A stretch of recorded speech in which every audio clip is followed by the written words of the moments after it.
A Rádio USP apresenta USP Analisa. Meia hora analisando assuntos atuais que envolvem a vida do cidadão e da universidade, sempre com um convidado especial.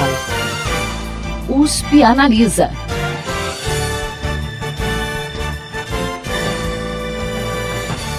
Células-tronco, DNA e genoma são termos que já soam familiares a boa parte da população brasileira. A participação do Brasil no projeto Genoma Humano, que conseguiu sequenciar o DNA humano, impulsionou as pesquisas em genética e popularizou alguns temas da área. Mas será que realmente temos noção do impacto que essas pesquisas trouxeram para nossas vidas? Para abordar a presença da genética em nosso dia a dia e os benefícios que ela traz à sociedade, o USP Analisa de hoje conversa com a professora do Instituto de Biociências da USP e coordenadora do Centro de Pesquisas do Genoma Humano e Células-tronco, professora Maiana Zatz. Professora, bem-vinda ao USP Analisa. Muito obrigada, é um prazer enorme conversar com vocês. O prazer é nosso. Professora, a senhora é autora, de um livro intitulado Genética, Escolhas que Nossas Avós Não Faziam. E nele você relata histórias reais que aconteceram durante o trabalho, que é realizado com aconselhamento genético. Como funciona esse tipo de aconselhamento e o quão acessível é esse tipo de serviço à população em geral? Então, primeiro eu queria comentar que o livro, o título do livro é Genética, e eu fiz de propósito. Para mesclar os dois assuntos. Mostrar que a ética está na raiz da genética, né? Bom, primeiro é importante dizer o que é aconselhamento genético. É um processo que envolve vários procedimentos, desde o diagnóstico. Então, quando você tem uma família que tem uma doença genética na família, você faz o diagnóstico e aí você vai olhar naquela família se há risco de repetição daquela doença. Você oferece os testes genéticos para casais que têm risco e depois tem toda uma orientação, o que pode ser feito em relação àquela doença. Mas é muito importante deixar claro que, apesar do termo ser aconselhamento genético, a gente não aconselha, tá? Então, todas as decisões reprodutivas são feitas pelo casal. Mesmo que a gente diga, olha, o que a gente tem que ter certeza é que nós passamos as informações para eles terem base para tomar as decisões. Mas a decisão é sempre do casal. A gente nunca diz, olha, você deve fazer isso, deve fazer aquilo. Tá? Então, o termo aconselhamento genético, na realidade, devia ser talvez orientação genética. E esse tipo de serviço ele está disponível? É um exame? Como que funciona? Então, qualquer casal que tem um filho com uma doença genética, ele pode nos procurar. Tem casos de pessoas que vêm diretamente, nos procuram pela internet, outros que são encaminhados por médicos, por hospitais. E muitas vezes a pessoa tem um problema que não é genético, então a gente já avisa que não é da nossa alçada. Mas sempre que for uma doença genética, a gente então oferece todo esse procedimento, o diagnóstico, a detecção de portadores e toda a orientação para a família. Tá certo.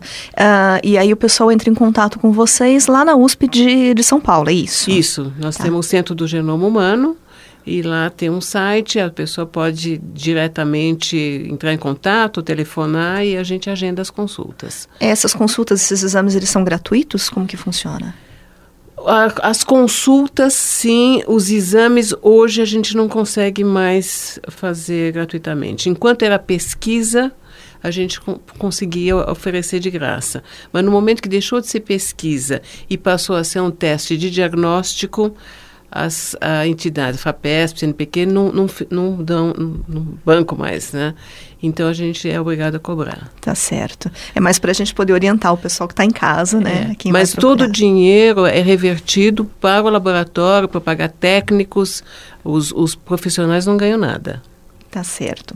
Bom, a gente imagina que o pesquisador que trabalha, com o aconselhamento genético ou a orientação genética, como você mesma definiu, muitas vezes acaba enfrentando alguns dilemas éticos, que até estão citados no livro Genética, Escolhas que Nossas Avós Não Faziam.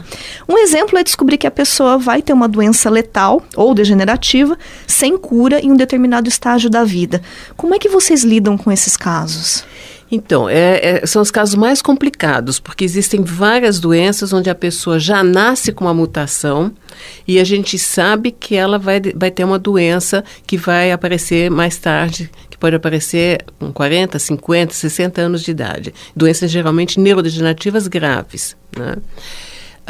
E nossa conduta é tentar ver por que a pessoa quer ser testada, se tem algum benefício.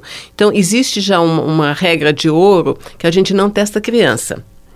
Porque quando esses testes foram começados, a gente começou a fazer esses testes, isso no mundo inteiro, casais que tinham uma doença, por exemplo, Coreia de Huntington. Coreia de Huntington é uma doença onde a pessoa é absolutamente normal até 30, 40, 50 anos, mas se ela tiver a mutação, ela vai desenvolver a doença. Então, quando tinha o pai ou a mãe afetados, eles traziam as crianças e diziam, eu quero saber se meu filho herdou a mutação. E ninguém sabia como lidar com isso, até que se definiu, isso é um consenso internacional, que não se testa crianças para doenças de início tardio para qual não há tratamento. Porque no momento que você testa uma criança, você está tirando dela o direito de decidir, quando adulta, se ela quer ou não ser testada. E a nossa experiência tem mostrado entre jovens que estão em idade reprodutiva, 20, 30 anos, que sabem que tem um risco de 50% de ter a mutação, a grande maioria não quer ser testada, né? Então, a gente respeita isso, a gente acha muito importante. E aí, cada caso, quando a pessoa diz que quer ser testada, geralmente, ou quase 100% dos casos, a expectativa é que se diga, você não tem a mutação, né? Ninguém está preparado para saber que tem uma mutação e que vai determinar uma doença degenerativa para qual não há cura, né? Os casos mais complicados são casais em idade reprodutiva, que dizem, olha, dependendo do resultado do exame, se eu tenho ou não mutação, eu vou decidir se eu vou ter filhos ou não. Esses são os casos mais complicados.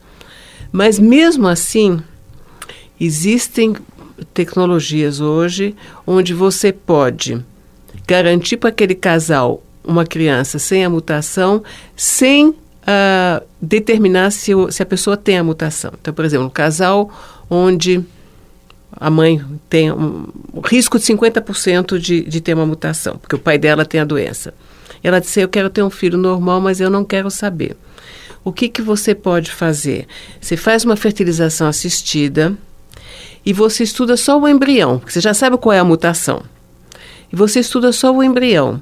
E você combina com um casal que você só vai implantar embrião que não tem a mutação. E não vai contar o que você viu, porque, obviamente, se você achar algum embrião com mutação, você já vai saber que foi herdado da mãe, né?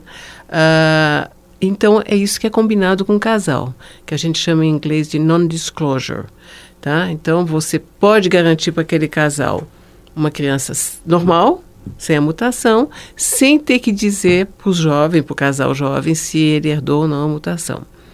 Então, a nossa tendência sempre é tentar evitar que a pessoa se teste, a não ser que realmente tenha um motivo assim muito, muito especial. Então, eu me lembro de uma moça que o pai dela tinha distrofia miotônica, e a distrofia miotônica, a primeira coisa que ela altera é a habilidade com as mãos. Então, as pessoas fecham a mão e têm muita dificuldade para abrir. E essa moça disse, eu quero fazer odontologia, mas se eu tiver a mutação, eu não vou fazer essa especialidade. E, então, nesse caso, a gente achou que era pertinente, fizemos o teste e tivemos uma boa notícia que ela não tinha herdado a mutação, né? Mas então cada caso a gente discute, conversa com o casal, conversa com a pessoa, faz ela voltar N vezes para ela ter certeza, né, que é exatamente isso que ela quer, até a gente realmente dizer, olha, então nós vamos fazer o teste, né? Porque fazer o teste é o mais fácil. Agora, saber qual vai ser a utilidade desse teste, quais são os prós e os contras, isso são outros 500, né? E existe algum tipo de acompanhamento psicológico no grupo de vocês para esses casos? Sim, nós temos um grupo de psicanalistas que vem uma vez por semana, são liderados pelo psicanalista Jorge Forbes, e tem toda uma equipe, e eles fazem um trabalho fantástico com os pacientes, mas aí já os pacientes a grande maioria são pacientes que já têm diagnóstico.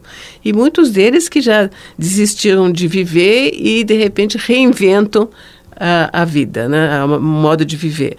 Mas o mais interessante, eu vivo falando para ele que ele precisa escrever um livro a respeito, é que muitos dos pacientes que têm doenças degenerativas vêm para esse acompanhamento psicanalítico, mostrando que o problema não é esse. O problema deles não é a doença, mas eles têm outros problemas. Vou te dar um exemplo. Uma moça que tinha um tipo de distrofia, estava numa cadeira de rodas fazia 10 anos e já estava no segundo casamento.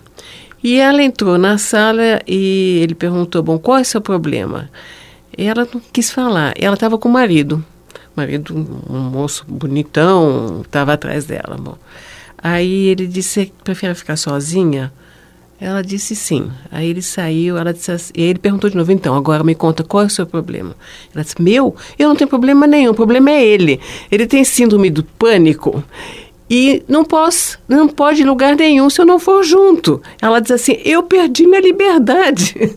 Ela numa cadeira de rodas, dizendo que ela tinha perdido a liberdade dela, né? Então tem várias histórias assim que eu acho super interessantes, mostrando que muitas vezes o problema não é a doença, mas são outros problemas, né? E que a gente nem imagina, né? Cada um tem a possibilidade de se reinventar. Exatamente. Né? Bacana, professora. Bom, hoje existem pesquisas que investigam a possibilidade de alterar o genoma humano editando, né, entre aspas, os genes. Claro que a gente sabe que tem um objetivo benéfico, né, pensando de repente em evitar doenças, malformações. Até não sei se é esse caso que a senhora citou da gente modificar o embrião, né, como a senhora mesma mencionou. Mas será que a gente não cai num dilema ético, por exemplo, selecionar determinadas características, né, de repente para a gente criar super seres humanos? A gente não cai nesse dilema ético? Então isso já está sendo bem discutido. Eu sou totalmente a favor de fazer o que a gente chama de edição de genes para tratar doenças genéticas, né? E já estão, aliás, enquanto nós estamos discutindo as questões éticas, os chineses já estão fazendo, né? Por exemplo, acho que as primeiras doenças que a gente vai poder tratar são doenças como hemofilia, doenças que você pode acessar todas as células com mais facilidade. Mas eu sou totalmente a favor, porque a grande maioria das doenças genéticas até hoje não tinha tratamento, né? Então, com isso, você vai poder, se você puder alterar o gene que está defeituoso, por que não, né? Agora, a questão ética, nós tivemos uma discussão interessante com um grupo que veio da França agora, sobre fazer pesquisas em embriões, né? E eu sou totalmente a favor de se fazer pesquisa em embriões, de novo, para doenças genéticas, né? Então, hoje, o que você faz? Se você tem um embrião, se você sabe que você tem um embrião com uma mutação, você descarta aquele embrião, né? Não seria muito melhor você poder editar, né? E vamos dizer, consertar aquela mutação em vez de descartar? E eu acho que, nesse sentido, a igreja vai estar junto conosco, né? Porque, em vez de descartar, você vai curar. Mas obviamente que nós estamos ainda longe disso, porque a gente não sabe ainda quanto dessa tecnologia você vai poder focar só naquele gene que você está querendo consertar e não alterar outros genes. Enquanto a gente não tiver essa certeza, a gente não vai poder brincar com isso. Mas como é que a gente vai poder ter certeza? Fazendo pesquisa, não tem outro jeito. Então, eu acho que a gente tem que, sim, poder fazer pesquisa em relação a doenças genéticas. Bom, agora, a outra questão de dizer manipular genes para características fúteis, né, eu sou totalmente contra, né, porque, no fim, você vai querer formar um embrião, uma criança, de acordo com a tua vontade, o teu gosto, né? As tuas expectativas, né? E que pode não ser nada do que aquela futura criança vai querer, né? Se isso for possível um dia. Agora, será que a gente vai conseguir brecar isso? Isso é outra questão, né? Quer dizer, uma vez que a tecnologia está disponível, é muito difícil você segurar, né? E existem interesses comerciais também nesse caso. Exatamente. Né? Então, toda pesquisa que a gente faz na universidade, nos institutos de pesquisa, tem que passar por comitês de ética e que são muito rigorosos, né? Então, se você não tem um projeto aprovado se não passar pelo comitê de ética, e hoje você não publica nada se não disser, olha, passou pelo comitê e o número do protocolo é XYZ, né? Mas se eu tiver um milionário que quer abrir um laboratório no fundo do quintal e fazer as coisas por conta dele, a gente não consegue controlar isso, né? E, de novo, nós estamos muito preocupados com isso, mas enquanto isso os chineses estão fazendo. E a gente não tem o que fazer para frear isso, né? Eu acho que a gente tem que discutir, eu acho que a gente tem que ter comitês que regulamentam isso, mas quanto a gente vai poder segurar, isso são outros 500, né? Bom, outro termo que às vezes a gente vê na mídia, né, é a terapia gênica. O que é essa terapia gênica? Em que casos ela é aplicada? Isso existe? Está disponível aqui no Brasil? Como que funciona? Então, está começando. A terapia gênica seria realmente você alterar um gene que está... Que é exatamente isso que a senhora falou anteriormente. Então, agora eu acabei de voltar de um congresso de neurologia, onde eles mostram já resultados muito interessantes de terapia gênica com uma doença muito grave, que é a atrofia espinhal progressiva. Então, nessa doença, a criança que nasce com essa mutação, ela nunca chega a sentar, nunca chega a segurar o pescoço e normalmente eles não chegam aos 2 anos de idade. E eles têm, então, eu vi com estratégias diferentes que eles estão fazendo terapia gênica ou substituindo um gene que está deletado, que está faltando nessas crianças, ou tentando uma outra estratégia de fazer um outro gene vizinho fabricar a proteína que está faltando. São 2 estratégias diferentes. Mas nas 2, eu vi resultados espetaculares. Crianças que a gente sabe qual é o prognóstico, a evolução, e que estão com 2 anos andando, subindo nas cadeiras, uma coisa assim espetacular. E aí vem um outro problema ético, e eu acabei me envolvendo nisso, que é o custo.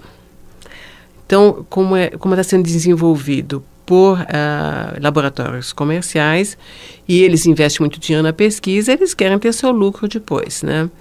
E o preço é inacessível.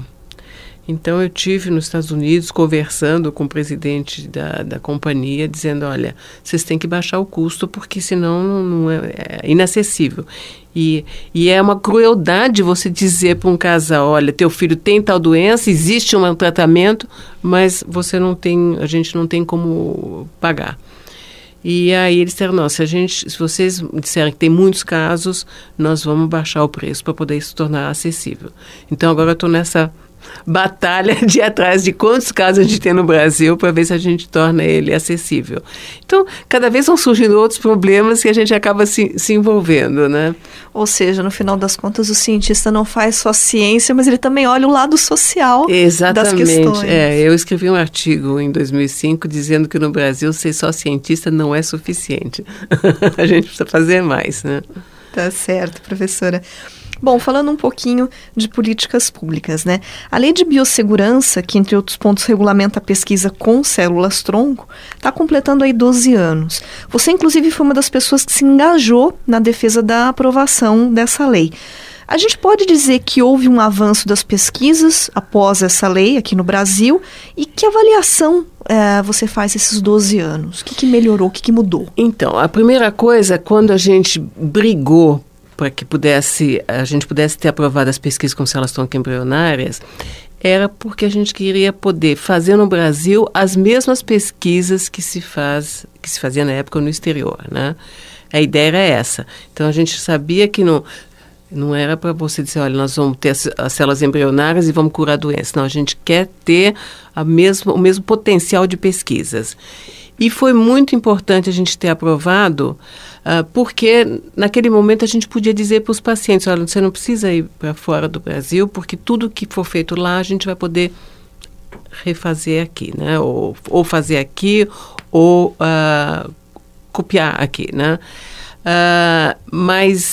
Então, quais foram os benefícios? Primeiro, que por conta disso, o governo deu dinheiro para vários grupos para fazerem pesquisas com células-tronco. Nem todos fizeram com células-tronco embrionárias, mas com células-tronco em geral.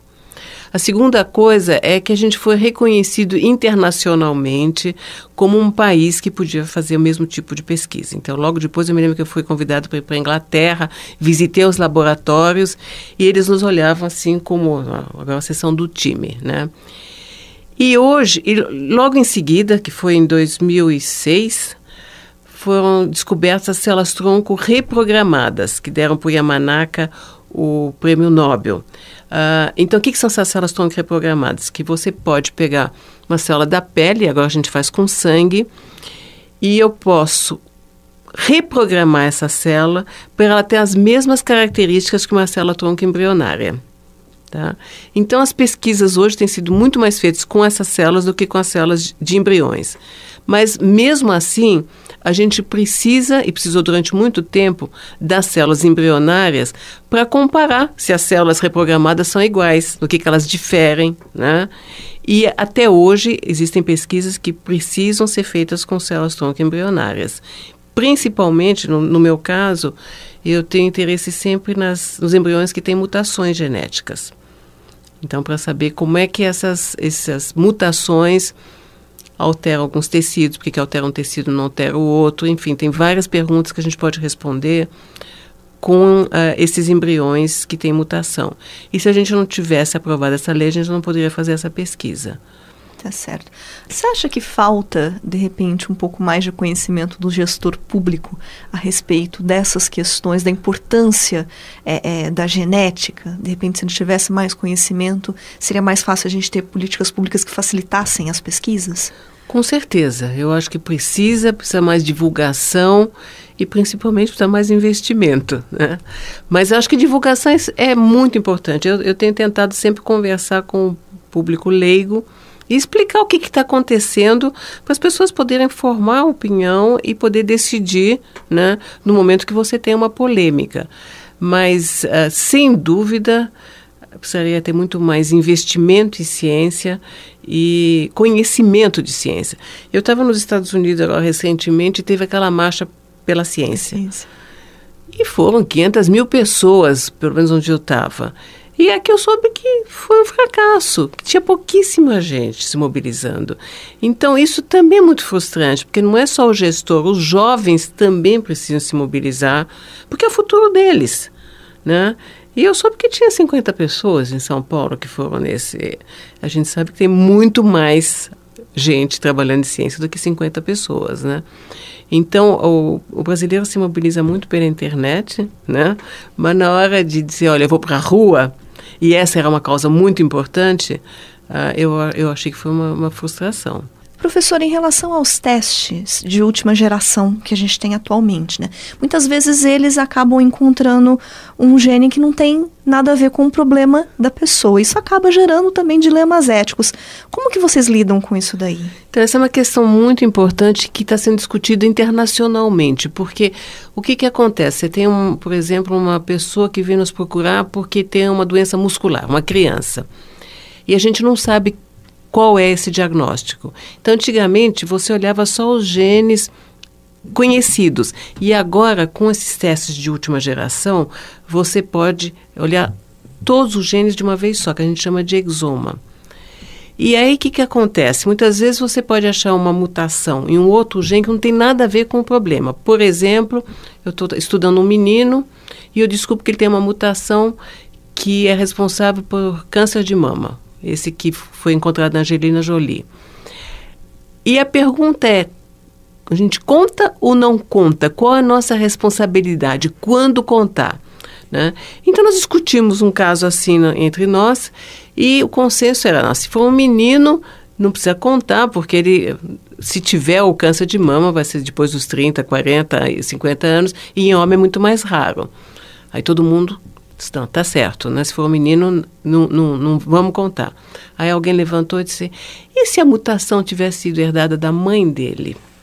e a mãe está com o risco de ter um câncer de mama, de morrer, a gente está sabendo disso e não falou nada porque não foi para isso que nós fomos procurados, né?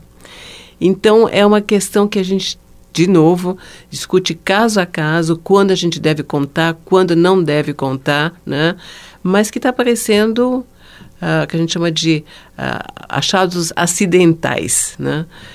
Que está aparecendo cada vez mais, né? E que a gente tem que saber lidar com isso, né? Ou seja, a todo momento a gente tem a questão dos dilemas éticos, não tem como fugir disso. Exatamente, né? Então, e cada vez mais eu acho que a genética realmente, eu acho que vai ser realmente uma grande revolução desse nosso século e vai trazer muitos dilemas éticos. Cada vez que se tem uma nova tecnologia, se tem novos dilemas éticos para discutir, né?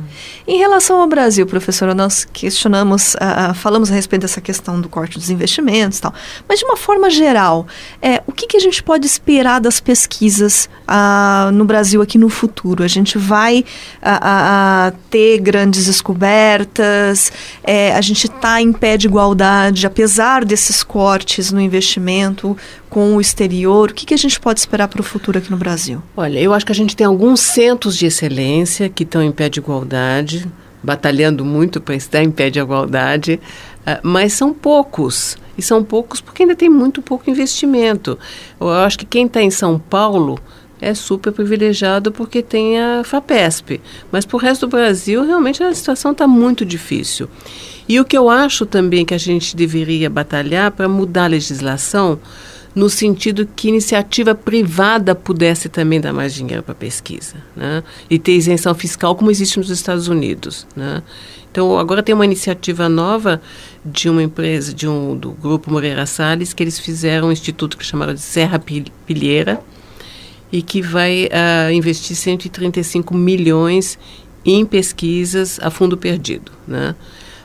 E eu achei fantástico, eu acho que precisa ter mais iniciativas como essa, principalmente nessa época que o Brasil está passando por dificuldades, né, econômicas. Eu acho que seria muito bem-vindo. Mas não só isso, acho que o governo também precisa investir mais em ciência e tecnologia, porque senão nós vamos ficar sempre a reboque do primeiro mundo, né? Tá certo, professora. Bom, vamos esperar que dias melhores venham na área da ciência para a gente. Eu gostaria de agradecer a presença da professora Maiana Zatz, do Instituto de Biociências da USP, e também coordenadora do Centro de Pesquisas do Genoma Humano e Células-Tronco.